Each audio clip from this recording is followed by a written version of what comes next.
J'aimerais vous parler d'un livre qui m'a particulièrement marqué, mais dont il n'est pas si évident de parler. C'est Les 8 circuits de conscience de Laurent Hugli. Laurent nous parle de 8 circuits de conscience, 4 circuits terrestres et 4 circuits supraterrestres que l'on rencontre tout au long de nos vies.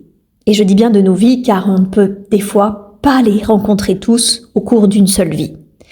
Les 4 premiers circuits terrestres, ce sont 1. Le circuit racine, qui correspond à la survie physique. 2. Le circuit politico-territorial, qui correspond à la conscience émotionnelle, mais surtout à l'envie de découvrir le monde, et ce, dès notre plus jeune âge. Le 3e circuit, le circuit intellectuel, est aussi le circuit de la conscience conceptuelle. On veut comprendre ce monde. Et le 4e circuit terrestre, c'est le circuit socio-sexuel. C'est une conscience culturelle, c'est ce qui a permis le développement de nos sociétés humaines, mais également des règles implicites et explicites de la procréation. Après ces 4 circuits terrestres, il y a ce que l'on appelle le grand saut.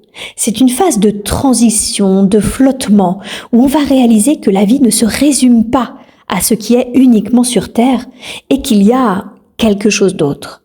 Nous rencontrons alors 4 autres circuits dans les circuits supraterrestres. 5, c'est le circuit corporel qui correspond à la conscience énergétique. Là, la sexualité va se déployer hors procréation et nous avons affaire également à toutes les techniques corporelles, à toutes les techniques énergétiques, type massage, shiatsu, magnétisme, etc. 6e circuit, c'est le circuit psychique, la conscience multidimensionnelle.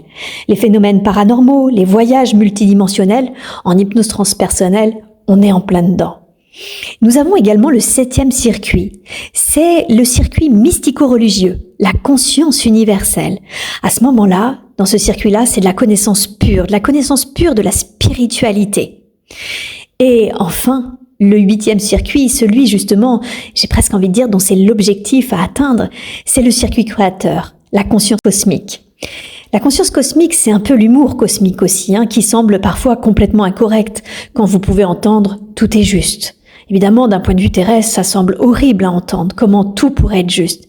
Mais à un moment donné, on peut goûter ça, que c'est vraiment le jeu cosmique qui est en place et que nous sommes en réalité des créateurs des mondes, mais également des créateurs de notre réalité. Et tous ces circuits se soutiennent les uns les autres avec un feedback. En réalité, ils se soutiennent ou pas, car il peut y avoir un feedback positif ou un feedback négatif. En feedback positif, les 4 circuits terrestres vont soutenir les 4 circuits supraterrestres qui, en retour, vont les éclairer et leur donner un sens, justement, le sens de la vie. Pourquoi sommes-nous incarnés alors que cela semble si difficile ? Alors qu'en feedback négatif, les circuits terrestres vont limiter les circuits supraterrestres. C'est comme ça qu'on va avoir des personnes très cartésiennes qui vont nier qu'il existe autre chose que ce qui peut se voir, se toucher, tangible. Et dans ce cas-là, en retour, les circuits supraterrestres vont chercher à les fuir. Et c'est ce qui va provoquer évidemment un déséquilibre et du mal-être, voire des maladies.